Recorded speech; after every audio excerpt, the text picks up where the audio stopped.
Sa isang kalsada malapit sa lugar kung saan nakatira ang mga pamilyang nasa gitnang uri, may isang batang babae na hawak sa kamay ng kanyang ina, naglalakad habang masayang umawit.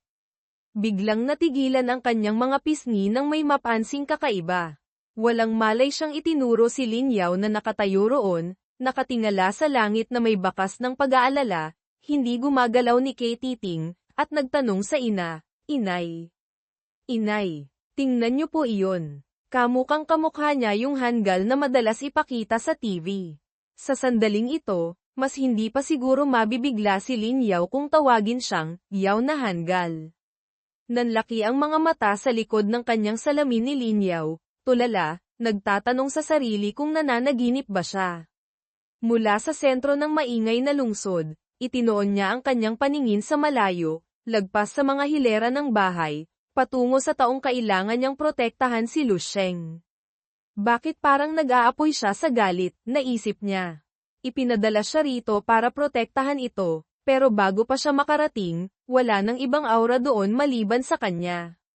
Ang mga kamay ng mga lalaking dumalaw kanina ay nakahandusay na walang galaw sa lupa matapos tamaan ng isang hampas mula kay Lu Sheng.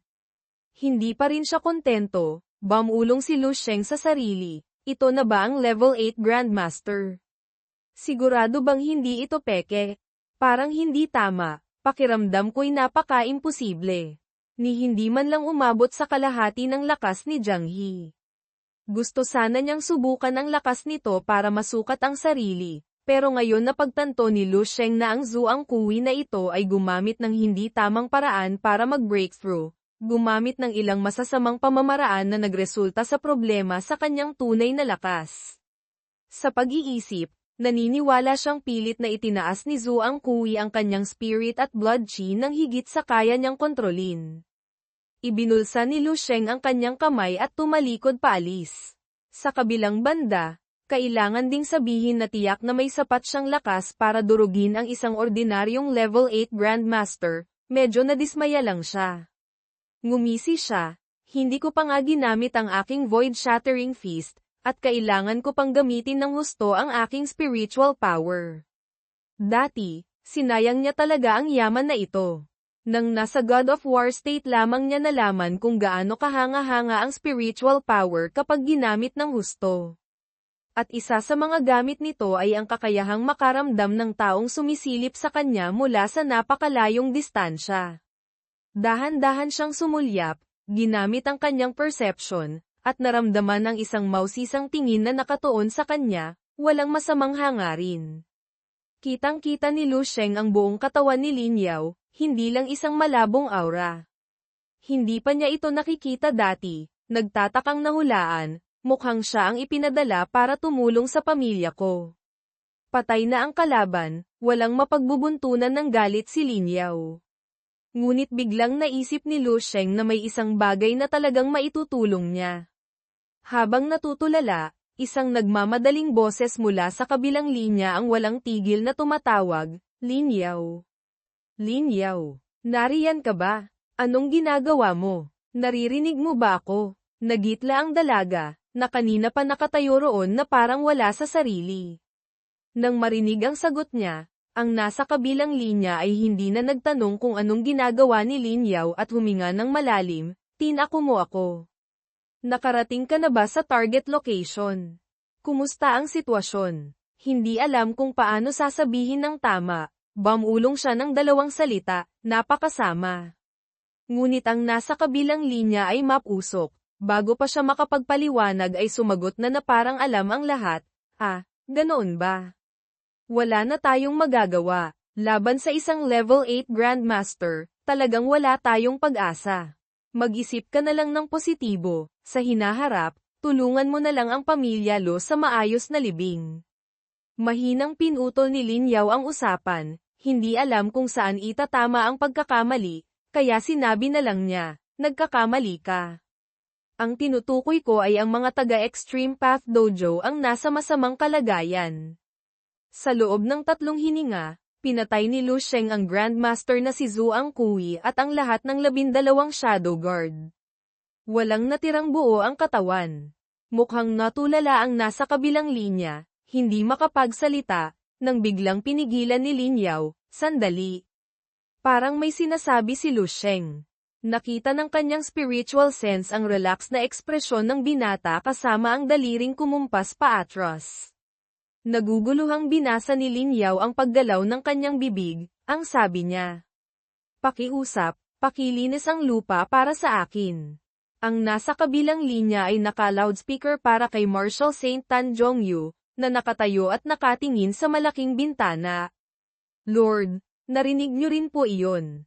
Si Lu Sheng. Bago pa matapos ang pangungusap, biglang lumingon ang Marshal Saint at nagkomento ng isang pangungusap lang, lalong nagiging interesante. Hinaplos niya ang kanyang balbas. Ngayon niya nagsisimulang maintindihan kung bakit. Matigas na tumatanggi si Lu Sheng na sumailalim sa kanyang pamamahala. 3 araw ang lumipas, ang bahay ng pamilyang Lu ay tahimik at matatag. Walang anumang pangyayaring nagdulot ng pagkabahala sa mga magulang ni Lu Sheng. Lumibot si Lu Sheng sa paligid ng bahay, tahimik na sinusuri ang sitwasyon. 3 araw na ang nakalipas at hindi na nagpadala ng tao ang Extreme Path Dojo. Mukhang mas kontrolado ang sitwasyon kaysa inaasahan niya, ngunit kailangan pa ring mag-ingat. Kinuha niya ang teleponong nagri-ring sa kanyang bulsa at agad na nagtanong, Vice Principal Zhao, ano po iyon? Sinabi nito sa kabilang linya, wala naman. Malinaw na ipinagbilin sa akin ni Marshal Saint Tan na naayos na ang tungkol sa Extreme Path Dojo. Tamang-tama sa kailangan ni Lu Sheng. Dagdag pa ni Zhao Taikang, Vice Principal Zhao, hindi ka na nila guguluhin pa. Kahit papaano, ang Extreme Path Dojo ay hindi namang gugulo. Narinig sa boses ni Lu Sheng na parang naintindihan niya, si Marshal Saint Tan ang namagitan para ayusin ito. Mahinahon na sumagot ang Vice Principal, hindi ako sigurado. Pero base sa nalalaman ko tungkol kay Marshal Saint Tan, ang pagpapadala niya ng tao mula sa Bright Jade Hall para makipag-ayos para sa iyo ay marahil ang sukdulan na niyang magagawa.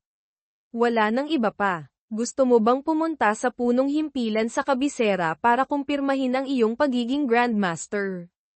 Isang malawak na ngiti ang lumitaw nang marinig ang sinabi ng Vice Principal, ang pagiging isang batang Grandmaster ay isang napakalaking karangalan. Tumanggi muna si Lu Sheng, sa susunod na lang po pagpunta ko para kunin ang graduation certificate ko, saka na natin pag-usapan. Vice Principal Zhao, tawagan niyo na lang po ako kung may kailangan. Ibababa ko na po. Naalala niya ang babaeng naramdaman niya sa kalsada ilang araw na ang nakalipas. Bamantong hininga si Lu Sheng. Mukhang ang babaeng iyon na pumunta rito dati ay hindi lang para maglinis. Siya lang ang nag-iisip noon, hindi naman pangkaraniwan ang katayuan ng babaeng iyon para isiping tagalinis lang siya ng pinangyarihan ng laban niya. Ngunit wala itong loika. Karaniwan, kapag sinaktan mo ang maliit, darating ang mas malaki, kapag sinaktan mo ang malaki, darating ang mas matanda pa. Halimbawa, nang patayin niya si Lian Qibe, walang mabilis na nakatuklas. Ngunit nang pugutan niya si Lian Ye, ipinadala si Zhuang Kui. Dapat sana ay mas matindi ang paghihiganti ng Extreme Path Dojo. Kahit handa na siya sa mahabang pagtugis, mas mabuti kung hindi ito mangyayari. May tumawag na naman sa telepono. Isang letrang, U, lang ang nasa screen, alam niyang si Master Yu ng Eastern Military Region ang tumatawag. Nagtatakang sinagot niya ang tawag, akmang magtatanong, Hello, Master Yu, nang may sinabi ang nasa kabilang linya. Tumango siya, kayo pala ang namagitan para ayusin ito. Ang boses sa kabilang linya ay hindi malinaw kung naninisi o nagmamalaki. Bata ka pa, wala pang 20 anyos pero nakapatay ka na ng 12 Grandmaster. Pati si Tong Kuitong, isa sa 28 mansions ng Extreme Path, napatay mo. Dati, nasampal kita ng 1 beses, sana huwag mong masyadong dibdibin, ha? Ha. Narinig sa boses ni Lu Sheng ang 3 tuldok, ang bilis naman nalaman ng militar. Masayang tumawa si Master Yu sa kabilang linya, parang may nakakatawang nangyari. Tinako mo ng husto ang mga nagmamanman sa iyo. Paanong hindi ko malalaman? Nakapatay ka pa ng level 8 Grandmaster, napakagaling. Nang mabanggit iyon, seryosong nagpaliwanag si Lu Sheng, gumamit kasi siya ng ipinagbabawal na teknik para piliting tumaas ang level, hindi ganoon kalakas. Sa pagkakataong ito, pinilit ng militar ang Extreme Path Martial Saint na makipagkompromiso, sigurado akong hindi maliit ang naging kapalit, di ba? Mukhang alam niya na hindi basta-basta na magitan si Tan Zhongyu para pakawalan siya ng Extreme Path. Tumahimik sandali si Master Yu bago sumagot ng may seryosong tono, may kapalit talaga, pero hindi kasing laki ng iniisip mo. Huwag kang masyadong ma-pressure. Taon-taon, tumatanggap ang militar ng maraming kasong tulad ng sa iyo. Lu Sheng, alam mo ba, pagpapatuloy niya, ang tatlong kasalukuyang Martial Saint level experts sa Longguo ay hindi lahat galing sa militar. Nanahimik si Lu Sheng, nakikinig sa pahiwatig ng matanda. Naiintindihan mo ba ang ibig kong sabihin? Narinig niya ang buong pag-unawa mula sa matanda sa kabilang linya, na nagsasabing kahit sumali man siya sa Eastern Military Region o hindi, susuportahan pa rin siya nito ng buo. Ngunit kahit magalang na ang usapan, nagbingi-bingihan ang binata. Kalmado siyang sumagot, naiintindihan ko po. Huwag po kayong mag-alala, Master. Kapag naging Martial Saint na ako, siguradong ay po-promote ko kayo ng maayos. Bye-bye. Sino ba naman ang makakasagot sa ganoon? Para sa matanda, parang sinaksak ng batang ito ang tainga niya, napamura siya sa galit. Pagkababa ng telepono, ngumiti ng may kasiyahan si Lu Sheng. Napakaganda ng kinalabasan, mas maganda pa sa inaasahan ko. Pagkatapos ng insidente sa Extreme Path Dojo, itinuring na siya ng militar bilang tunay na kakampi. Bukod kay Yao Feiyi at Qin Xiaojun na laging sumusuporta sa kanya, paano niya makakalimutan si Dong Qingxue doon? Gumawa siya ng sariling tula, balang araw, sa sandat at gintong baluti, babalik akong matagumpay, hihintayin mo pa rin ba ako? Bumulong siya sa huling linya, ang militar. Iyon ang tunay na romantikong lugar para sa mga lalaki. Tumingin siya sa scroll na nasa tabi niya, ang nakuha niya mula kay Zhuang Kui matapos itong patayin. Mukhang ito ang ipinagbabawal na teknik na ginamit nito. Sinulyapan ito ni Lu Sheng ng isang beses at walang awang itinapon sa basurahan. Diretsahan niyang sinabi, walang kwenta. Isang paghahanap lang sa kanyang mind palace sa dream space ay magbibigay sa kanya ng daan-daan o libo-libong ganitong bagay. Para kay Lu Sheng, basura lang ito, hindi karapat-dapat bigyang pansin. Ipikit niya ang kanyang mga mata. Ito ang pinakaangkop na oras para pumasok sa dreamscape. Sa isang iglap, nakatapak na siya sa pamilyar na guhong lugar. Naalala niya noong una siyang dumating, isa siyang binatang takot na takot mamatay, maingat sa bawat kilos. Ngayon, si Lu Sheng ay parang may-ari na ng lugar, naglalakad ng may kumpiyansa. Bukod pa roon, palakaibigan pa siyang dumaan sa grupo ng mga wraiths sa harapan, kamakaway, walang laban ngayon, magpahinga muna kayo ngayong araw. Para siyang direktor na nagsabing, cut, at walang nang ahas na sumuway. Diretso siyang pumasok sa pamilyar na gusali kung saan naroon ang fire seed apparatus. Ipinatong niya ang kamay dito, sumusunod sa sarili niyang tuntunin, kailangang tingnan muna ang personal data, iyon ang pinaka-exciting. Sunod-sunod na pulang panel ang lumitaw. Ang mukha ni Lu Sheng sa hinaharap ay ibang-iba na kumpara dati, mukhang mas nakakatakot. Detalye sa panel, pangalan, Lu Sheng, kasarian, lalaki, pareho pa rin. Kaarawan, Hunyo taong 277 Martial Era. Petsa ng kamatayan, Pebrero taong 657 Martial Era. Nabuhay siya ng mas matagal kaysa dati, mahigit 300 taon.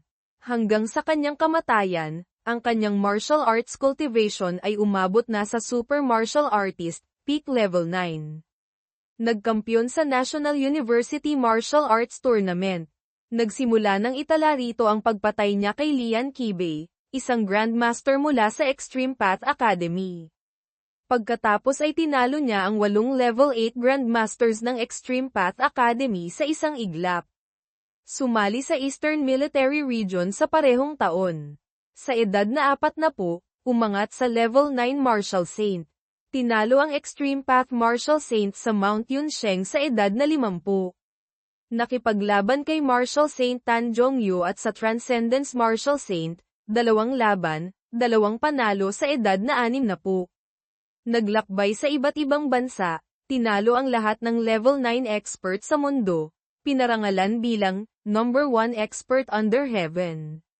Dahil sa mga detalyeng ito, sa kasaysayan ng martial arts sa loob ng 300 taon, palaging kasama ang pangalan ni Lu Sheng sa top 10 pinakamahuhusay na martial saints. Malaki ang kanyang naiambag sa pagtuklas ng landas patungo sa Level 10. Ang marinig pa lang ay napakaluwalhati na.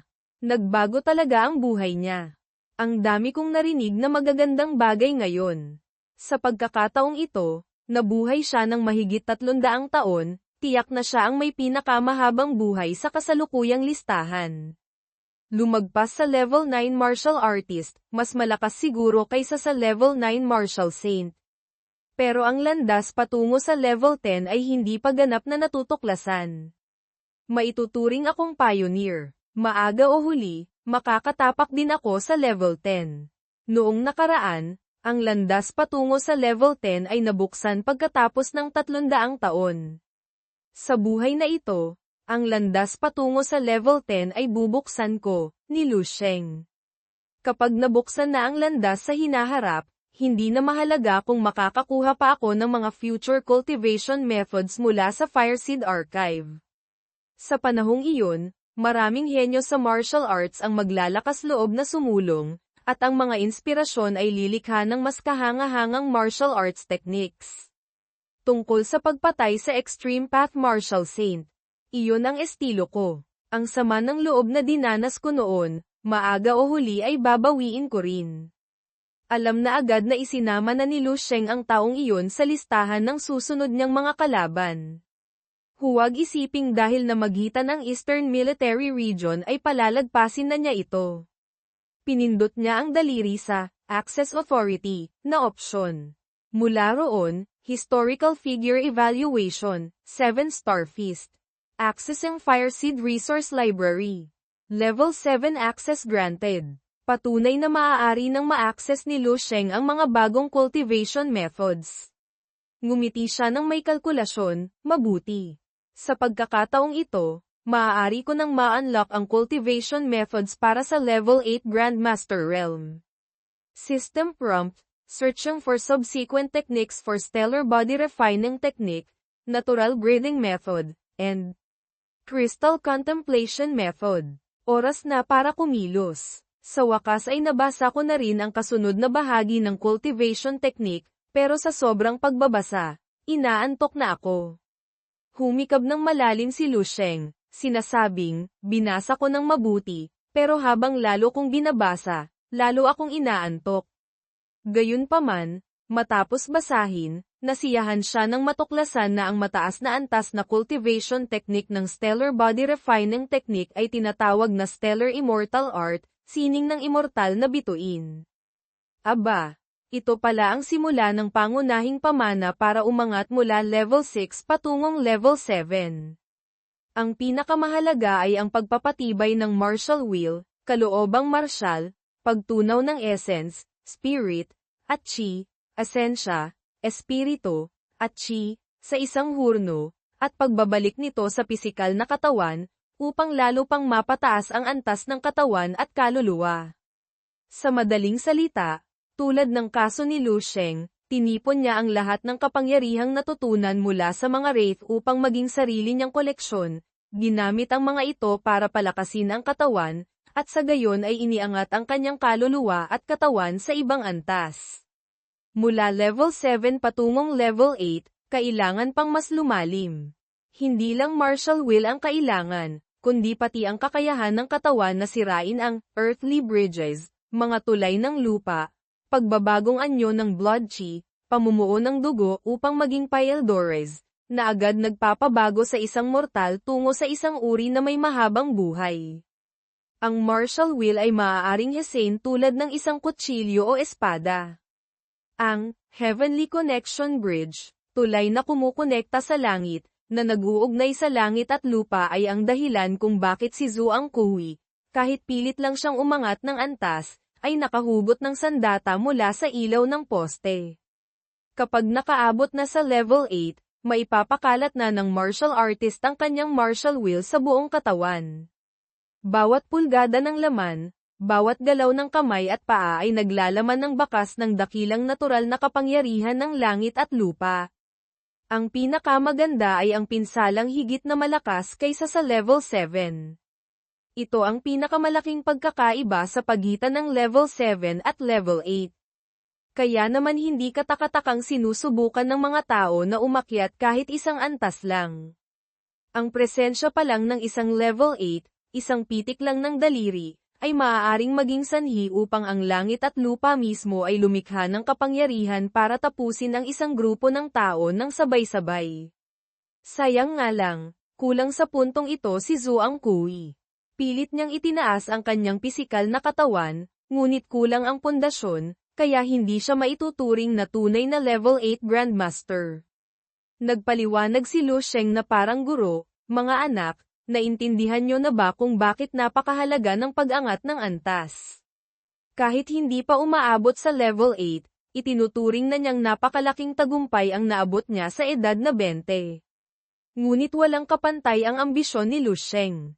Mas marami pa siyang gusto. Pinag-aralan niya ng matagal ang cultivation technique, nag-iisip, nasaan ang susi para umangat ako ng antas ng may matibay na pundasyong hindi masisira. Ang immortal cells, mga immortal na selula. Biglang sigaw ni Lu Sheng na parang nakatuklas ng isang malaking sikreto. Ang tunay na pamana ng stellar body refining technique ay ang konsepto ng immortal cells, ang paggamit ng blood chi para alagaan ang pisikal na katawan, umaasang maabot ang estado kung saan, mamamatay man ang mga bituin, ako'y hindi, mabubulok man ang lahat, ako'y mananatiling buo. Tanging ang antas na ito ang karapat-dapat para sa pag-angat ko sa level 8. Ito ang tindi ng pisikal na katawan na hinahangad ko. Kapag nagkaroon na ako ng katawang nababalot ng matigas na blood chi na kasintibay ng langit at lupa, sino pa bang katatakutan ko? Ang dahilan kung bakit mas malakas ako kaysa sa mga ordinaryong Grandmaster ay dahil taglay ko ang Indestructible Golden Body, hindi masisirang gininto ang katawan, sapat ang kumpiyansa para labanan kahit ang level 8 Grandmaster na si Jiang He, kahit hindi ko pa nararating ang antas na iyon. Dahil alam ni Lu Sheng na ang kanyang level 7 na pisikal na katawan ay halos kapantay na, o baka mas malakas pa, kaysa sa level 8 Grandmaster na tulad ni Jiang He. Ang unang hakbang sa pagsasanay ng Stellar Immortal Art ay ang pagsira ng practitioner sa Golden Core, gininto ang Pyldores, o mas akma, ang blood pill, Pyldores ng dugo, ng ordinaryong katawan na nabuo dati.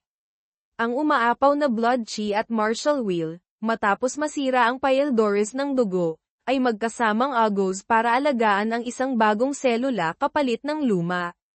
Ito ay may ibang anyo at ibang pangalan ang immortal cell, ito rin ang unang hakbang sa paglikha ng isang immortal na katawan na kayang makipantay sa langit at lupa. Noong una akong sumubok ng stellar body refining technique para sanayin ang indestructible golden body, naramdaman kong ang buong katawan ko ay parang bituin, isang suntok ay naglalabas ng lakas ng bituin.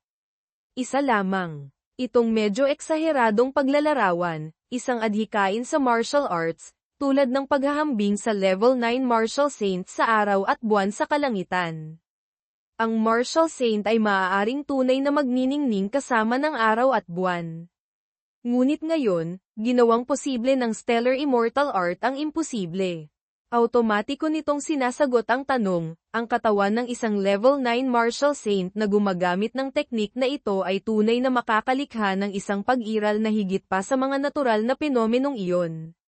Ginugol ni Lu Sheng ang pinakamaraming oras sa scroll ng Stellar Immortal Art, ginagawang realidad ang alamat. Ang patunayan ng sarili niyang immortalidad ang susunod niyang gagawin. Kung ang Divine Illumination King Sutra ay dinadalisay ang bawat patak ng blood chi hanggang sa sukdulan upang itulak ang potensyal sa napakataas na antas, ang Immortal Cell naman ay ang konsepto ng pag-iral na dakila hanggang sa sukdulan. Sa madaling sabi, ang Divine Illumination King Sutra kasama ang Stellar Immortal Art ay maaaring lumikha ng isang katawan kung saan bawat selula ng dugo, bawat hibla ng buhok, ay nabago na sa napakataas na antas, hindi na pangkaraniwang tao. Kung lahat ng selula sa katawan ay magiging immortal, maaaring maabot ang estado ng pag-iral kasama ng langit at lupa, tangan ang tunay na walang kamatayang stellar immortality. Tansya niya, kahit si Wang Yi, orihinal na pangalan ni Jiang He bago ang pagbabago sa ilang bersyon, ay hindi pa marahil narating ang estadong iyon.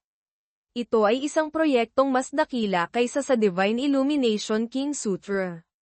Ang tanong ngayon ay, gaano karaming yaman ang kailangang ibuhos para magawa iyon? Hindi simpleng nabasa mo ang sikreto at umupo ka lang para magsanay ay magtatagumpay ka na. Kailangan niya ng higit pa sa cultivation technique para may angat ang sarili sa direksyong gusto niya. Sa pag-iisip, si Lu Sheng ay likas na matako, nilalamon ang lahat ng nasa abot kaya niya para itulak ang mga limitasyon. Sa mabilisang kalkula, baka kahit ang paglunok ng isang buong bituin ay hindi sapat. Ang katotohanan iyon ay nagpatigil sa kanya sandali. Isantabi muna iyon, ang bagay na ito ay isa pa ring walang kapantay na teknik. Kahit isang immortal cell lang ang makamit, malalagpasan na ng kanyang martial body ang mga ordinaryong grandmaster. 2 selula. Maglalakad siyang mayabang. 3 selula. Walang tatalo. Kahit papaano, sa loob ng dreamscape, kahit may magawa siyang mali, maliit lang ang epekto nito sa realidad. Kaya naman, sinimulan agad ni Lu Sheng ang pagre-refine sa kanyang blood pill. Tutal, nasa dreamscape naman siya, kahit pasabugin niya pa ang lahat, walang dapat ikatakot. Nanahimik siya. Dahan-daang pinag-isa ang agos ng kanyang blood pill hanggang maging isang umiikot na globo. Nang mabuo na ito, biglang nag-alinlangan si Lu Sheng. Ito ang sumusuporta sa lahat ng blood chi sa katawan ko. Itinaas niya ang kanyang kamay ngunit natigilan, hindi agad kumilos. Paulit-ulit niyang tinanong ang sarili, talaga bang kailangan kong sirain ito? Ang pagsunod ba sa libro ay talagang lilikha ng isang henyo? Pinili ni Lu Sheng na sundin ang kanyang puso, isinantabi ang takot ng kanyang isipan. Palaging nananalo ang mapangahas. Ginamit niya ang lakas ng kanyang kamay at hinampas ng malakas ang kanyang dibdib, pinasabog ito agad. Inaasahan niya ang susunod na yugto. Ang blood pill ng katawan, na gawa sa blood chi, ay hindi naman marupok na basta na lang masisira. Nagsimula itong magkabitak na hugis krus. Nang wala nang pumipigil sa blood chi, naramdaman ni Lu Sheng ang matinding sakit sa buong katawan habang ang blood chi ay sumasabog palabas na parang naglalakihang apoy. Pinilit niyang tiisin ang sakit, mahigpit na hinawakan ang damit sa dibdib, at umubo ng maitim na dugo. Ang pagsira sa blood pill ay parang pagsira sa sariling puso, sakit na hindi may larawan. Ngunit sa gitna ng sakit ay mayroong kakaibang pakiramdam. Sinimulan ni Lu Sheng gamitin ang Stellar Immortal Art. Ang kanyang martial will ay naging parang isang higanti na lumitaw, inabot at tinipon ang nagkalat na blood chi, pinag-isa ito sa isang siksik na masa. Salamat sa napakalakas na martial will na natutunan mula sa teknik na ito kaya niya natipon ang nagkalat na blood chi ng kasambbilis ng hangin. Unti-unting nawala ang sakit ni Lu Sheng. Tahimik at matyaga siyang naghintay habang ang kanyang martial will ay nire-refine ang blood chi upang maging isang bagong uri ng Pyldores na tinatawag na Immortal Cell. Ito ay nabuo mula sa maraming Immortal Cells sa loob ng kumukulong agos ng blood chi sa katawan ni Lu Sheng. Kapag sapat na ang dami, maglalabas ito ng isang napakaliwanag na sinag ng Ningjia, kondensasyon, pagsasama, tanda ng matagumpay na pagbuo. Ang kanyang tunay na katawan sa totoong mundo ay tumanggap ng nakakasilaw na liwanag, na para bang may nakakabit na LED sa kanyang ulo, patunay na matagumpay na lumitaw ang Immortal Cell sa kanyang katawan. Nang ikuyom niya ang kanyang kamao, naramdaman ni Lu Sheng ang bagong lakas na dumadaloy sa kanyang katawan. Kailangang subukan agad habang mainit pa para malaman kung ano itong Immortal Cell. Sa loob ng Dreamscape, buong lakas niyang isinuntok ang kanyang kamao sa sahig. Naglabas ito ng nakasisilaw na liwanag, na naging dahilan para ang buong lungsod sa Dreamscape ay parang tinamaan ng kidlat mula sa langit. Nayanig ang lupa, at dose-dose ng mga gusaling sira-sira na ay nagsayawan na parang guguho na. Huminga siya ng malalim. Napatunayan niya ang lakas, ngunit halos mamatay siya sa pagod. Tiningnan niya ang pinsalang ginawa niya, kahit si Lu Sheng mismo ay nagulat.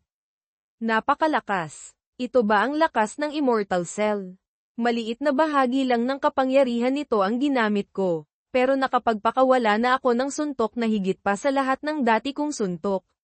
Balikan natin, ang kanyang Immortal Cell ngayon ay mayroong Eternal Stellar, walang hanggang bituin, para i-upgrade ang Protective Chi, may Blood Chi para maglabas ng Stellar Force, lakas ng bituin, at ang Stellar Fist, kamao ng bituin, kasama ang Four Realms Fist Art, sining ng kamao ng apat na lupain. Lahat ito ay pinag-isa ng Immortal Cell sa isang suntok. Ngayon naiintindihan ko na kung bakit kailangan kong sirain ang lumang Blood Pill. Simple lang, dahil ang katawan ng mortal kanina ay hindi kayang pagsabayin ang ganito karaming kapangyarihan ng pantay-pantay para makapaglabas ng ganito kalakas na puwersa. Sukdulang lakas at sukdulang kahusayan, pinag-isa. Ang suntok na ito ay matatawag na kataas-taasang kamao, Supreme Fist. Gumawa si Lu Sheng ng sarili niyang pangalan para sa pinagsama-samang ito, at nasiyahan siya sa naisip niyang pangalan. Pero bakit parang nahihilo ako? Bigla siyang nakaramdam ng matinding pagod.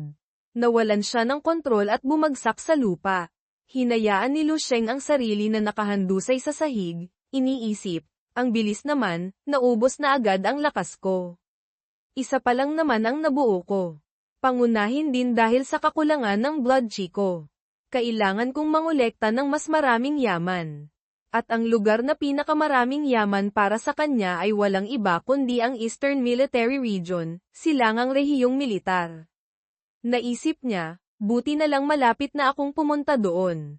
Sa front lines, puno ng mapanganib na exotic beasts, kakaibang halimaw, na nangangahulugan ding kayamanan, saktong-sakto para punan ang walang katapusang pangangailangan ng Immortal Cell, isang selula pa lang ay ganito nakalakas. Kung may 10 Immortal Cells, kaya ko na kayang labanan ang isang Martial Saint gamit ang level 7 na katawan. Itinaas niya ang kamay, tinitingnan ito, nagtatanong sa sarili. Hindi sapat ang 10, paano kung 100? O 1,000? Tansya niya, kapag may 1,000 na siya, isang kumpas lang ng kamay, kaya na niyang mapatalsik ang Extreme Path Martial Saint. Sa sobrang ambisyon, napailing na lang siya. Ngumisi siya, teka muna, dahan-dahan lang yan. Mahaba pa ang lalakbayin, kailangang unti-untiin. Hanggang dito na lang muna ngayon. Nang imulat niya muli ang kanyang mga mata, nagising na si Lu Sheng sa totoong mundo. Umupo siya sa kanyang kama, tiningnan ang orasan halos 6:00 na ng umaga. Napagtanto niyang nakatulog siya ng diretso ng 12 oras. Ginamit niya ang kanyang perception, pinalawak ang kanyang kamalayan mula sa kwarto patungo sa ibang lugar. Nakita niya sa labas ang 2 tiyuhin na masayang naglalaro ng chess. Si Dong Qingshui ay masipag na nagsasanay sa umaga sa pribadong training room ng bahay. May kung sino sa kalapit na bahay ang nagluluto, humuhuni pa ng kanta, napakatahimik. Lahat ay payapa at bumalik na sa normal na takbo ng buhay. Mukhang hindi na talaga manggugulo ang Extreme Path Dojo. Tama nga naman. Hindi naman siguro makikipaglaban ng walang tigil ang Extreme Path Dojo sa isang 19 anyos na junior dahil lang sa 2 walang kwentang kamag-anak. Kailangan din nilang pangalagaan ang kanilang reputasyon. Dahan-dahan siyang bumaba ng hagdan, iniisip, pero ang babaeng baliw na si Lian So, hindi iyon basta-basta susuko. Habang naglalakad at nagsusuot ng damit, naisip niya, kailangan ko pa ring durugin ang panganib habang maaga pa. Kailangan kong humanap ng pagkakataon para tapusin si Lianso. Pagdating sa dining room, naamoy na niya ang mabangong pagkain. Dinampot ni Lu Sheng ang isang mainit na siopaw sa mesa at sinabi sa ina, "Ma, alis na po ako." Tiningnan lang siya ng ina at bumulong, ang batang ito, hindi na naman kakain ng maayos. Ang dami kong niluto tapos isang siopaw lang, paano yan makakasapat sa lakas ng isang binata? Akmang aalis na siya dala ang siopaw nang biglang may lumabas sa TV isang interview tungkol sa gamot. Naging interesado si Lu Sheng at agad lumingon. Hindi niya inaasahan, nakita niya si Hilingso sa telebisyon, ini-interview tungkol sa isang bagong gamot na inilunsad sa merkado. Naisip niya, matagal ko na siyang hindi nakikita. Tamang-tama, kailangan kong kausapin si Hilingso. Naisip niyang kunin ang yaman, resources, nito, sigurado. Ngunit sinabi lang niya sa ina, pupuntahan ko lang po ang isang artista. Ang batika ng pamilyang He ay hindi na isang maliit na tindahan sa eskinita. Ang tatlong salitang Xing Shantang, batika ng mabuting gawa, ay maliwanag at mukhang propesyonal, sinabayan pa ng masayang pagbati ng itulak ni Lu Sheng ang pinto papasok. Pagkakita sa kanya, isang babaeng nakauniporme ng empleyado ang nagmamadaling lumabas para magtanong kung anong gamot ang kailangan niya. Subalit, hindi pa niya natatapos ang sasabihin ay natigilan siya, ang mga mata ay nakatitig ng husto kay Lu Sheng, pinupuri siya sa kanyang isip, wow! Ang gwapo naman niya. Tinanong agad ni Lu Sheng kung naroon si Hilingso. Natulala sandali ang babae bago naguguluhang umulit na parang hindi kilala kung sino si Hilingso. Nang mautol pa, si CEO He. Nasa opisina po. Mabilis nang nakapasok si Lu Sheng patungo sa pinto paakyat, hindi na narinig ang iba pang sasabihin ng babae. Gusto sana niyang ihatid ang gwapong lalaki, pero bakit ang hirap? Iniwan niya lang ang tatlong salita, hindi na kailangan, at pumasok na parang sariling bahay niya. Nakita ng kasamahan niyang may berdeng buhok na tulala siya sa lalaki, bumulong ito, "Hoy, tulala ka na ba riyan?" Habang nakatitig pa rin sa papalayong anyo, sumagot siya, "Hindi ah." "Ate Lee, sino yung gwapong lalaki kanina?" Si Ate Lee, na parang may built-in na camera, ay naglabas ng chismis, sabi nila, malayong pinsan daw ni CEO He. Ang gwapo no, yung mga campus heartthrob natin, walang binatbat sa kanya. Sabi pa, hindi lang gwapo, kundi isang top martial arts genius daw.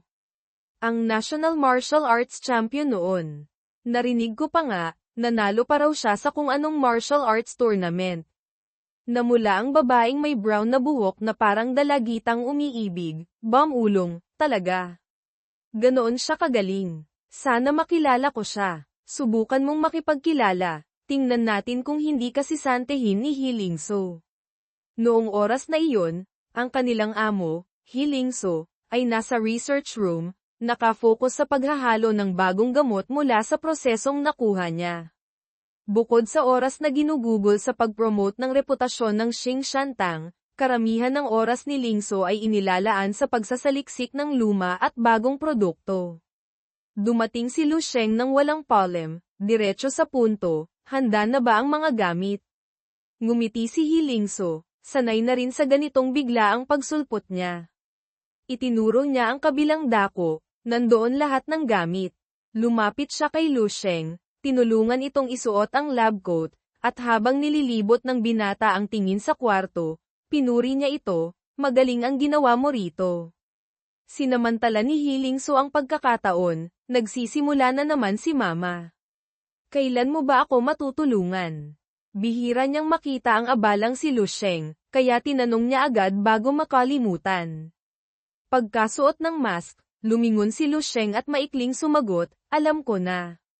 Pagkatapos ng gagawin ko, tutulungan kita. Huwag kang mag-alala, matagal na siyang hindi dumadalaw sa kanya, Hilingso. Pero parang balewala lang. Si Lu Sheng, kapag nandito, laging nakatuon lang sa paggawa ng gamot, walang ibang sinasabi. Habang tinitingnan siya, napaisip si Hilingso. Parang lalo pang lumakas ang aura ni Lu Sheng. Ito ang laging sikreto ng binatang nasa harapan niya na gusto niyang malaman ngunit hindi niya magawa. Nag-isip si Lingso, gaano katagal na ba kaming hindi nagkita?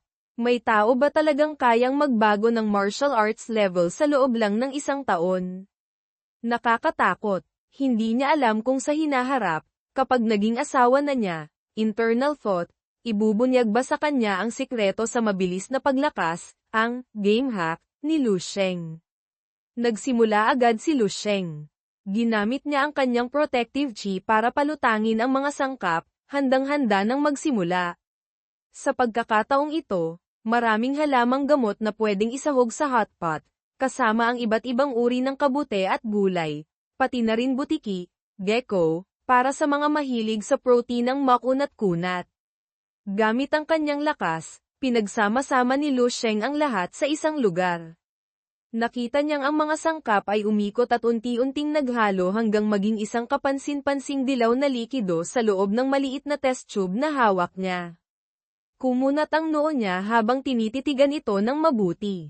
Ang bagay na ito ay hindi lang dilaw, naglalabas din ito ng kakaibang aura na katulad ng protective chi na pumapalibot kay Lu Sheng. Isang tingin pa lang, alam niyang tapos na. Itinagilid niya ang lalagyan at pinadaloy ang likido. Kitang-kita na ito ay malinaw na parang langis, kumikinang na may maraming maitim na tuldok. Kahit papaano, may pakiramdam itong malinamnam, marahil ay galing sa butiki. Hinayla niya pababa ang mask at ininom agad ito habang mainit pa. Nilagok lahat ni Lu Sheng ang gamot na kakahalo lang niya nang walang pag-aalinlangan. Pagkalunok pa lang, nanlaki ang mga mata niya sa gulat. Ang pakiramdam na umaakyat sa kanyang katawan ay napaka-pamilyar, mahirap paniwalaan. Talagang nangyari ulit, pikit mata niyang dinama ito ng mas malalim. Masayang naisip ni Lu Sheng, sa kasalukuyan, marahil ako lang ang makakabuo ng blood pill sa pangalawang pagkakataon. Ang mga sangkap na ito ay nagkakahalaga ng ilang daang milyon. Kung lahat ng selula sa kanyang katawan ay mapapalitan ng immortal cells, tiyak na magkakaroon siya ng katawang hindi man lang mapapangarap ng marami. Ngunit nang tingnan niya ang tumpok ng basura sa kwarto matapos kunin ang katas mula sa napakaraming halamang gamot para lang makabuo siya ng isang blood pill, hindi niya maiwasang mapabuntong hininga. Para makabuo pa ng ilan, siguradong mangangailangan ng napakalaking halaga. Ang pinakamahalagang problema, gaya ng dati, ay pera. Bumantong hininga siya dahil sa kawalan ng magagawa. Ang negosyo ni Lingso ay kumikita lang ng mahigit 1 bilyon bawat taon. Bigla niyang naalala, pumalakpak siya at nagsabi, "Tama." Sabi ng mga netizen, basta't pumunta ka raw sa battlefield, kung may lakas ka, parang namumulot ka lang ng libreng pera. Mabilis siyang umalis sa laboratorio at lumabas. Sinabi niya sa sarili, hindi na ako dapat mag-atubili pa. Sana hindi ako niloko ng mga masisigasig na netizen. Para makapunta sa battlefield, kailangan niyang lumipad papunta sa pamilyar na Eastern Military Region, silangang rehiyong militar. Kaya sa araw ding iyon, naghintay siya ng kanyang flight sa Baihai City Airport. Habang nag-scroll sa phone, naiinis niyang napagtanto na mukhang napaka-busy ni Master Yu. Hindi man lang nito sinasagot ang tawag.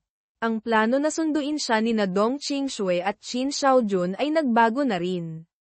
Dahil hindi niya matawagan ang sinuman, nagtaka si Lu Sheng, baka mapanganib na sa front lines kaya pansamantala silang na-deploy. Walang sagot, tumingin siya sa paligid, sa magulong palitan ng mga tao sa airport. Ang kagandahang nasa harap niya ay kapalit ng dugo't buhay ng mga sundalo sa front lines. Dapat akong makaramdam ng malaking karangalan na mabigyan ng pagkakataong ipagtanggol ang kapayapaang ito, naisip niya. Pagkatapos ng isang segundong pagmumuni-muni, naalala ni Lu Sheng na nalaman niya dati mula sa system na sa kaloob-looban ng front lines ng Eastern Military Region, maraming minahan ng ginto at pilak na kasalukuyang hawak ng mga exotic beast, kakaibang halimaw, at marahil ay hindi pa namimina. Bukod sa pera, mga mineral ang pinakamadaling makaakit sa atensyon ni Lu Sheng. Naalala niya noong nasundan niya ang mga bakas para makuha, Malot, ang isang malaking mithril mine. Ngayon, may pagkakataon siyang tapusin ang mga exotic beast na iyon. Ang mga minahan ng ginto at pilak doon ay magiging akin. Lulubog ako roon na parang isang mabait na manero, hahanap ng paraan para ubusin, Mavet, lahat. Sa labas, 1 o 2 eroplano lang ang paalis dahil maliit lang ang Bayhi City, hindi madalas ang dating at alis ng mga flight. Bigla, hindi inaasahan, dumating sa runway ang isang maliit na fighter jet, ibang-iba sa mga pangkaraniwang eroplano sa paligid. May 2 babaeng estudyante na papunta na sana sa pila para sa kanilang flight. Biglang nakita ng isa ang kakaibang maliit na eroplano at tinawag ang kaibigan, "Tingnan mo. Bakit may fighter jet pa? Sino bang may pakialam dyan?" Sabi ng kaibigan, hinihimok itong bilisan. "Tinatawag na ang flight natin." "Oh. Siguro may misyon lang iyon kanina." Mabilis man niyang hinayla ang kaibigan, pero nang mabangga ang gwapong lalaki, natigilan siya agad. Mas matangkad si Lu Sheng kaysa sa kanila ng 2 ulo, pero paanong napansin agad ng mata niya ang kagwapuhan nito? Iniisip na iisa lang naman ang flight na malapit nang umalis, lumapit sila ng kaibigan niya kay Lu Sheng, nakangiting nagtanong, "Kuya Pogi, sabay na tayo sa eroplano, pwede?" "Saan ka pupunta?" Ngumiti lang siya ng bahagya at sumagot, "Hindi ako kasabay sa eroplano ninyo." Akma na siyang aalis nang tumawa ang dalawa, akala nagbibiro. Itinuro nila sa labas para ipakita sa gwapong binata, yun lang ang natatanging flight dito. Kung hindi ka sasakay dito, anong ibang flight pa ang sasakyan mo? Nakakatuwa ka naman. Habang nakatingin sa labas, nakita nilang bumukas ang sabungan, cockpit, ng fighter jet. May pilotong nakaupo roon na walang tigil na kamakaway, kaya napadikit sila sa salamin sa pagtataka. "Oy, sa atin siya kamakaway. Ang weird naman." Sinundan nila ng tingin ang piloto na bumaba mula sa eroplano at lumapit.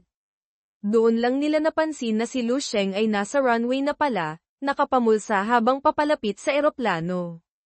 Napatili ang dalawa sa paghanga. OMG. Totoong sinusundo siya ng fighter jet na yun. Iniabot ng piloto ang malaking kamay kay Lu Sheng, magalang na nagsalita, "Magandang araw.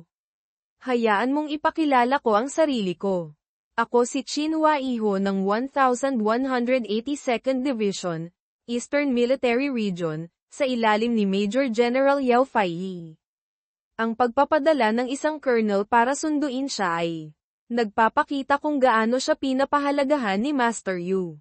Masaya niyang tinanggap ang kamay nito at ngumiting nagtanong, "Colonel Qin, magkaano-ano kayo ni Qin Xiaojun?" Nang marinig na magtiyuhin sila, tiningnan ulit ni Lu Sheng ang ranggo sa balikat nito at ngumiting nagkomento, ang ranggong colonel na ito ay mas mataas ng 1 antas kaysa kina Dong Qingshui at sa iba pa. Bago sumakay sa eroplano, nagtanong si Lu Sheng, "Pupunta na ba tayo sa Eastern Military Region ngayon?" "Bakit wala sila?" Sumagot si Huaiho, "Hindi tayo pupunta sa Military Region. May bagong dimensional rift, bitak, lugar na may lagusan, na lumitaw kamakailan. Napakatindi ng sitwasyon sa front lines. Nasa labanan na si Master Yu, ang Major General, ng ilang araw na. Ang unit namin ay pupunta roon para magbigay ng suporta, reinforcements. Pagkasundo sa iyo, didiretso tayo agad sa front lines." Tama ang hula ni Lu Sheng kanina, hindi lang niya alam kung gaano katindi ang sitwasyon. Kalmado siyang nakinig at nagtanong, "Gaano katagal bago tayo makarating doon?" Nagulat si Huaiho. Hindi ka ba natatakot?" Mahinahon na sumagot si Lu Sheng, "Hindi. Gusto ko rin namang pumunta sa front lines." Dahil dito, napatingin ang colonel sa binatang ito ng may ibang paghanga. Ito ba ang kumpiyansa ng isang batang grandmaster? Biglang nalungkot si Huaiho. Ilang taon na siyang lumalaban sa battlefield, ngayon lang niya naabot ang peak level 6. Hindi pa nga niya narating ang pintuan ng Grandmaster Realm. Hindi niya alam kung may pag-asa pa siyang maging Grandmaster sa buhay na ito. Tutal, 57 anyos na siya. Hay, hindi alam ni Lu Sheng na nag-i-emote na pala ang Colonel. Lumingon siya at biglang sinabi, "Oo nga pala, kwentuhan mo naman ako tungkol sa sitwasyon sa front lines." Pagdating sa usapang iyon, sumeryoso ang mukha ni Hua Iho. Ang sitwasyon sa Eastern Front Lines ay laging mahirap. 2 taon nang medyo kumalma, pero ngayon may bagong tomb rift, puntod na may lagusan, na lumitaw. Posibleng maklasify ito bilang Level A, nagulat si Lu Sheng at nagtanong ulit, "Sabi mo Level A? May mga level din pala ang mga tomb rift." Ayon kay Qin Hua Iho, oo. Ang classification ay base sa laki at tindi ng mga exotic beast para ma-evaluate. Ang pinakamababang level A ay mayroon ng level 5 exotic beasts. Sa kaloob-looban, hindi mo maisip kung gaano kapanganib, kung anong mga nilalang ang maaaring lumabas doon. Ang pinakamatindi ay ang SSS Level Tomb Rift. Sa buong mundo, sa abot ng kaalaman ng tao, 9 lang ang ganyan sa kasalukuyan. Swerte tayo, walang ganyan sa teritoryo ng Longguo. Nagtanong ulit si Lu Sheng, kung gayon, ano ang konsepto ng Level A Tomb Rift? Kumunat ang noo ng Colonel at seryosong sinabi sa kanya, para bigyan ka ng isang halimbawa na madaling maintindihan, sa isang Level A Tomb Rift, kahit ang isang Level 8 Grandmaster ay may panganib na mamatay kapag pumasok. Ganoon kat hindi, gusto malaman ni Lu Sheng. Kung ganoon, sa level AA at AAA, o kahit S-level, hindi ba't kahit level 9 Martial Saint ay mahihirapang makaligtas? Nag-alinlangan si Hua Iho. Sa teorya, oo, tama ka. Pero teorya lang yun. Dahil walang Grandmaster o Martial Saint na papasok sa pinakailalim na bahagi ng isang tomb rift.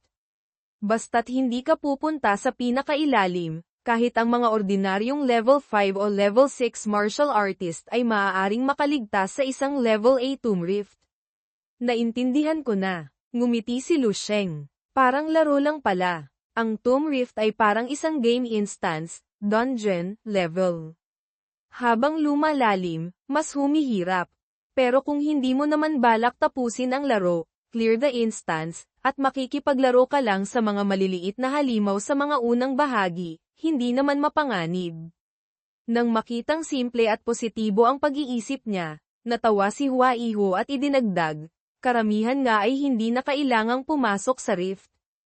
Nagbabantay lang sila sa lugar na malayo sa rift, nagtatayo ng depensa, at nag-aabang na parang kuneho, ambush tactic. Kailangan lang nilang tapusin ang mga exotic beast na lumalabas. Ganyan ang frontlines natin. Ah, ganoon pala. Hinigpitan ni Lu Sheng ang kanyang kamao, pakiramdam niya'y naiintindihan na niya kung paano gumagana ang Eastern Military Region. Naisip niya, kung ganap na tapusin, clear, ang isang SSS Level Tomb Rift, malalaman ko kaya ang katotohanan sa likod ng pagsalakay ng mga exotic beast. Ang fighter jet na nagdala kina Lu Sheng at Qin Hua Iho ay mabilis na lumipad sa kalangitan. Nagpatuloy sila sa pag-uusap tungkol sa hinaharap. Sinabi ni Hua Iho na pagkatapos niyang sumali sa militar, malamang ay agad siyang mabibigyan ng ranggong Major General. Sa panahong iyon, tiyak na mas madalas siyang makakaharap sa mga tomb rift. Sa totoo lang, kami na palaging nasa labas na lugar ay hindi masyadong alam ang tungkol sa loob ng rift. Puno ng pagtataka, nagtanong si Lu Sheng, ibig mong sabihin, ang landas ko sa pag-unlad ay iba sa inyo. Siyempre naman, tumawa si Hua Iho.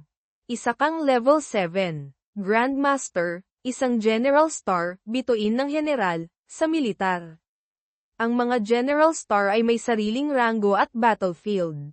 Ang mga Grandmaster level General Stars ay karaniwang lumalaban sa maliliit na grupo, magkakasamang tumutupad ng misyon. Kung may natatanging talento ka sa militar, maaari ka ring tahakin ang landas ng pamumuno sa isang legion. Biglang nabanggit ang isang bagay. Sumeryoso ang mukha ni Hua Iho nang banggitin na kamakailan, ilang SS-level tomb rifts ang paulit-ulit na nagkaroon ng marahas na pagsalakay ng mga exotic beast. Ayon sa hula, may tendensya itong mag-evolve patungong SSS level. Baka sa panahong iyon, magkakaroon ka ng pagkakataong makaharap sa mga iyon. Nagulat si Lu Sheng nang marinig ito. Sa halip na matuwa dahil may malakas na target na masusubukan, nakaramdam siya ng alinlangan. Ang target na iyon ay masyadong malayo para sa akin sa kasalukuyang yugto. Hindi ito praktikal, hindi pa sapat ang lakas ko para sumugod. Biglang may sumigaw ng may pag-aalala, hindi maganda. Ito ang piloto ng fighter jet. Notification. Sa defense line ni Master Yu, ang Major General, may lumitaw na level 7 exotic beast. Humihingi sila ng tulong. Oh, level 7. Kumunat ang noo ni Lu Sheng nang marinig ang level 7. Ang antas na ito, para sa kanya sa kasalukuyan, ay isa pa ring malaking tandang panong. Kakayanin niya kaya silang talunin? Lumingon siya kay Hua Iho at nagtanong, malayo ba rito si Master Yu? Agad sumagot si Hua Iho, hindi malayo. Sa loob ng 3 minuto, makakarating na tayo. Nag-aalala rin kasi siya para kay Yao Faiyi kaya siya nagtanong. Ngunit pagkatapos niyang sumagot, nagulat siya at tinanong ang sarili, bakit gustong malaman ni Lu Sheng? Kumunat ang noo niya sa pag-aalala, at kinakabahang nagtanong, teka, hindi kaya, balak mong, ang hindi natapos na tanong ay kinumpirma agad ni Lu Sheng nang makita niyang ang pinto ng eroplano ay dahan-daang bumubukas. Eksakto. Isinukbit ang 2 kamay sa bulsa, kalmadong tiningnan ni Lu Sheng ang nag-aapoy na pulang kalangitan na bumubukas sa ilalim ng eroplano. Ngumiti siya at sinabi kay Chin Hua Iho, medyo mataas yata. Bigyan mo ako ng isang pares ng sapatos. Yung pinakamaganda ang kalidad. Gulat na napatingin si Hua Iho sa binatang nasa harapan niya. Hindi niya talaga inakala na maglalakas loob itong sumali sa labanan sa oras na ito. Ilang kabataan ba ang nakakita na ng mga halimaw? Hindi ba siya natatakot? Sa front lines, kalahating oras bago dumating si Lu Sheng, ang hukbo ng Eastern Military Region ay inaatake ng malakihang grupo ng mga halimaw. Puro nakakatakot na uri, may mga sungay o pakpak, naglalabas ng pangil at kuko, sumusugod sa mga sundalo. Isang halimaw na may sungay na parang kalabaw ang malapit ng makalusot sa depensa. Biglang umalingaw-ngaw ang tunog ng sandata sa hangin, sinundan ng matalas na tunog ng naputol na laman. Pagtingin, gumugulong na sa lupa ang ulo ng halimaw na iyon. Lumabas si Yao Faiyi, ang espada ay may bahid pa ng dugo. Ngumisi siya at pinalakas ang loob ng mga sundalo, ito na siguro ang huli. Masayang sumigaw ang mga sundalo ng Master nang makaligtas sila. Basta't mas mababang antas ang mga halimaw, kaya nilang magtulungan para labanan ang mga ito. Isang sundalo sa tabi, nang makitang medyo maayos na ang sitwasyon, ay magalang na inabutan ng kantina si Master Yu. Master, napagod po kayo. Uminom po muna kayo ng tubig. Sa presensya niya, tumaas ang morale ng mga sundalo, pati na ang antas ng kaligtasan. Masayang kinuha ito ni Yao Faiyi, nagpasalamat sa sundalo, at lumagok sa kanyang tuyong lalamunan. Sa gitna ng tunog ng tubig, tinanong niya ang kanyang mga tauhan, oo nga pala, dumating na ba ang ating reinforcements? Kumusta naman ang reinforcements mula sa General Star Combat Team? Hindi kakayanin kung walang high-level combat power. Kumunat ang noo ng tauhan at mahinang sumagot, sabi po ng military command, subukan daw po nating tumagal pa. Pinakamatagal na raw po ang 2 araw bago dumating ang General Level Support Team. Kahit sinubukan niyang sabihin ito sa pinakamagandang paraan, hindi mapigilan ni Yao Faiyi ang inis nang marinig ang balita. Malakas niyang ibinato ang kantina sa lupa sa sobrang pagkainis. Umalingaw-ngaw ang tunog ng pagbagsak kasabay ng paglabas ng protective chi mula sa kanyang kamay. Sumimangot siya at nagmura, lintik. 2 araw. Sa ngayon, puro level 5 at level 6 exotic beasts ang lumalabas. Ang defense line na ito, na binubuo ng mga mid at low-level martial artists, ay pilit lang nakakadepensa. Kung may lumitaw pang level 7 o kahit level 8, hindi na talaga namin ito makakayanan. Hindi kalayuan, maririnig ang malakas na pagtama ng isang paa na may combat boots sa matigas na balat ng isang exotic beast. Si Qin Xiaojun, nakatali ng mataas ang buhok at suot ang armor na hapit sa katawan, ay nagpakawala ng isang malakas na sipa sa ulo ng halimaw. Isang malaking ngiti ang nasa kanyang mukha, puno ng sigla, ibang-iba sa karaniwan. Niyang biro na nakasuot ng bulaklaking damit. Ang paligid ni Xiaojun ay mabilis na lumalamig dahil may kamay na nagpalabas ng yelo na bomb alot sa isang lumilipad na halimaw. Nakabuka ang bibig nito, akmang kakagaitan ng kanyang biktima, nang bigla itong natigilan sa ere. Ang tunog ng pagyelo ay maririnig. Ang gumawa nito ay walang iba kundi ang pangunahing asawa ni Lu Sheng, internal thought, joke, si Dong Qingshui. Napakakalmado at tiyak ang kanyang mga kilos. Dumaan siya sa halimaw na parang mutant na manok, marahan na pinatunog ang kanyang mga daliri, at maraming piraso ng yelo ang sumugod at hiniwa ito sa 12-12 piraso. Kung may kaserola lang, pwede nang igisa sa sili.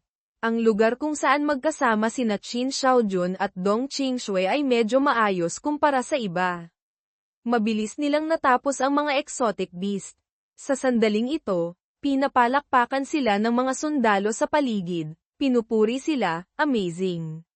Good job. Nang makaluwag, lumapit sila kay Yao Faiyi.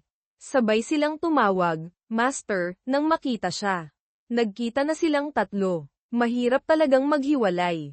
Tumawa ng malakas si Master Yu. Totoo, nitong mga nakaraang araw, salamat sa inyong dalawa. Kung ako lang mag-isa, hindi ako makakatagal ng ganito. Ang mga tauhan na nakatingin sa tatlong nag-uusap ay napuno rin ng pagmamalaki. Tingnan nyo, yung dalawang iyon, mahigit 40 anyos pa lang pero nasa peak level 6 na. Baka magkaroon pa ng 2 level 7 Grandmasters ang ating division. Mas magiging ligtas tayo noon. Gaya ng dati, ngumiti si Xiaojun na parang siya ang pangunahing bida, kinamot ang ulo na kunwari nahihiya, at sumagot, okay lang naman. Tutal, si Master naman ang tumapos sa mga level 6 exotic beasts. Kaya naman namin itong maliliit na hipon. Ngumiti ng bahagya si Dong Qingshui at idinagdag, narinig ko rin ang tungkol sa 2 araw. Sa ganitong sitwasyon, baka makayanan naman nating tumagal. Tutal, tapos na rin naman ang batch na ito. Sumang-ayon si Master Yu, tama. Baka bukas pa dumating ang susunod na batch sa instance na ito. Biglang umuga ng malakas ang lupa sa ilalim ng kanilang mga paa, may kasamang tunog na, thud-thud.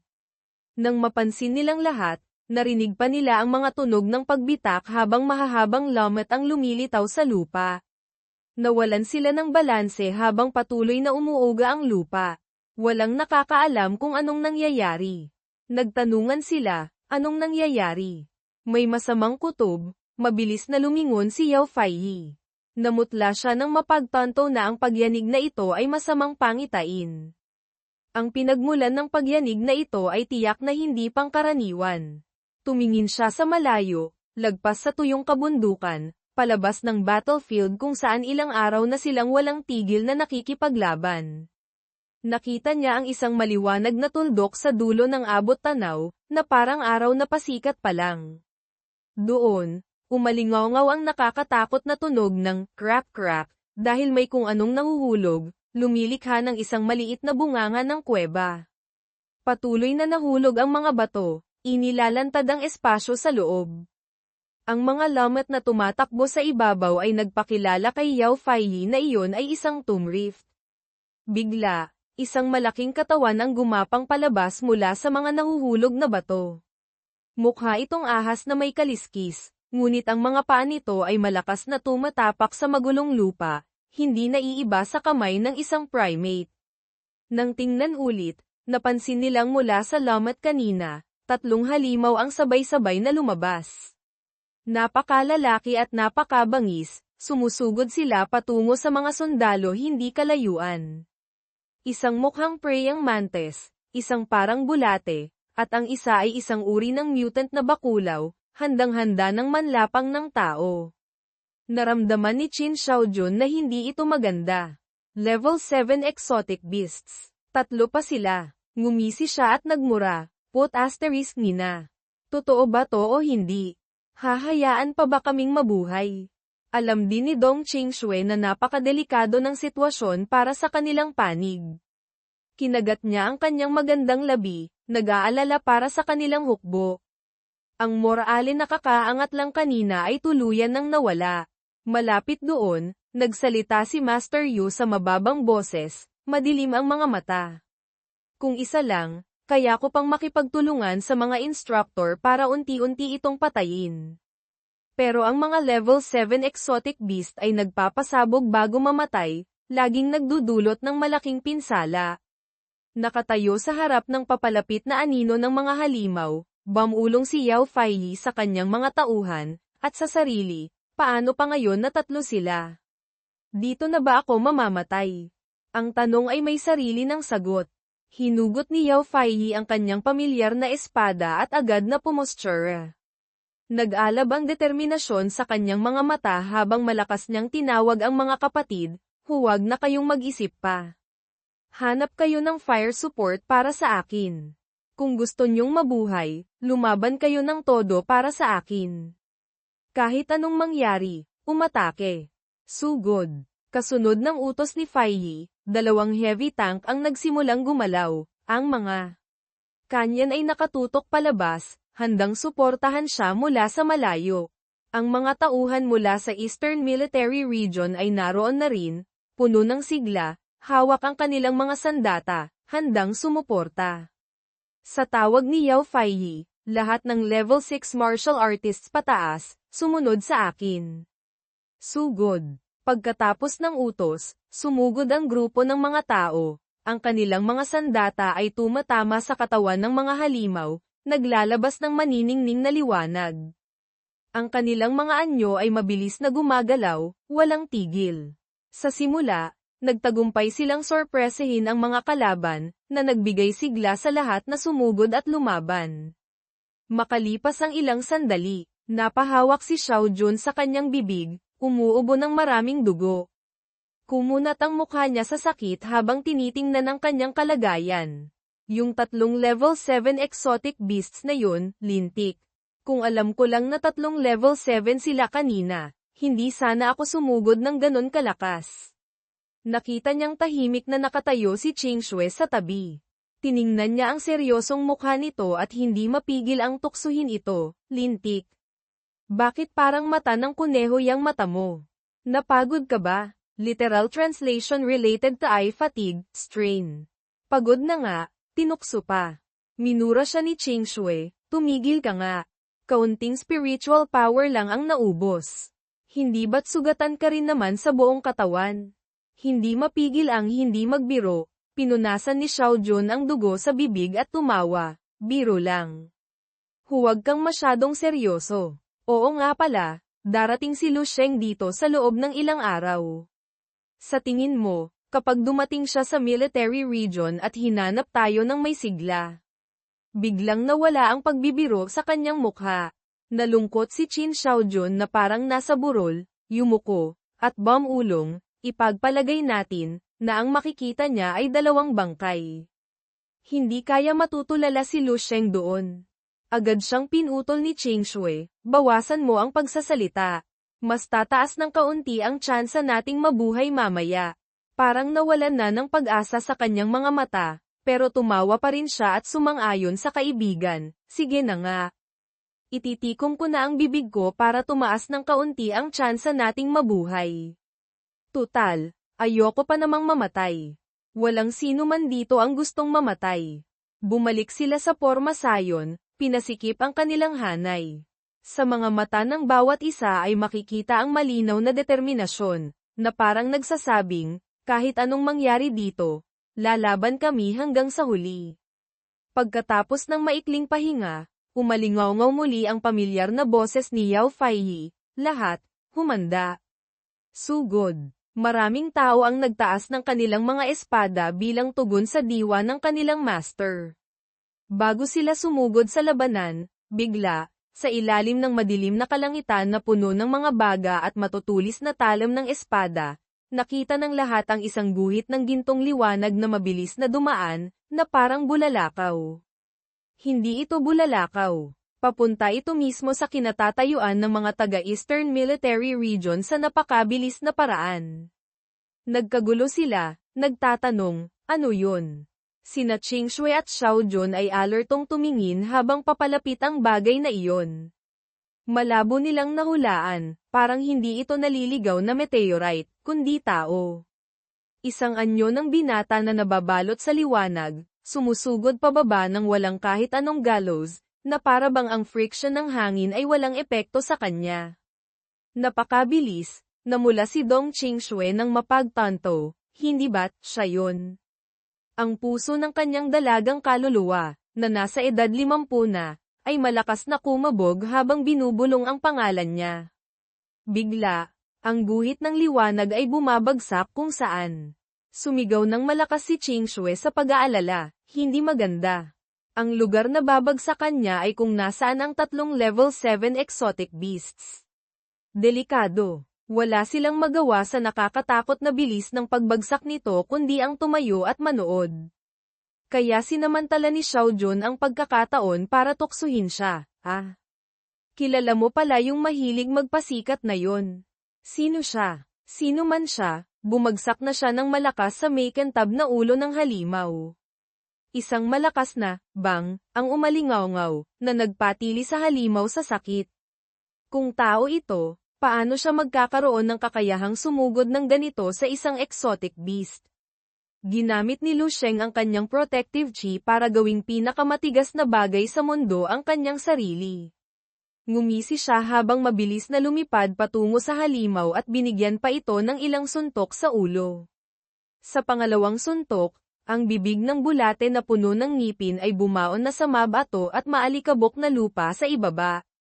Nakita nilang bum-itak ito dahil sa napakalakas na puwersang ginamit ni Lu Sheng, na hindi nagawang labanan ng halimaw. Lahat ng naruroon ay natulala. Silang ang lahat ay hindi nang ahas na umatake gamit ang sariling katawan, ni hindi nga makalapit maliban sa paggamit ng sandata para salit-salitang sugatan ang halimaw. Hindi katakatakang ngayon ay nakanganga sila sa pagkamangha. Ano to? Paanong nagawa ng taong yun? Makalipas ang ilang sandali, nakita nilang ang ulo ng centipede-like beast ay bumaon na sa lupa, ang bibig nito ay may mahabang bitak, at makapal na alikabok ang pumapalibot sa katawan nito. Malinaw na ang halimaw ay pinatay ng taong iyon. At siya, sa sandaling ito, ay lumabas na suot ang bagong-bagong sapatos na nalot niya mula kay Qin Huaiho. Ngumiti siya. Hindi pala masama ang kalidad ng sapatos ng militar. Ang buong katawan niya ay naglabas ng gintong protective chi at spiritual power, na mukhang napakatindi, hindi naiiba sa isang nag-aapoy na apoy.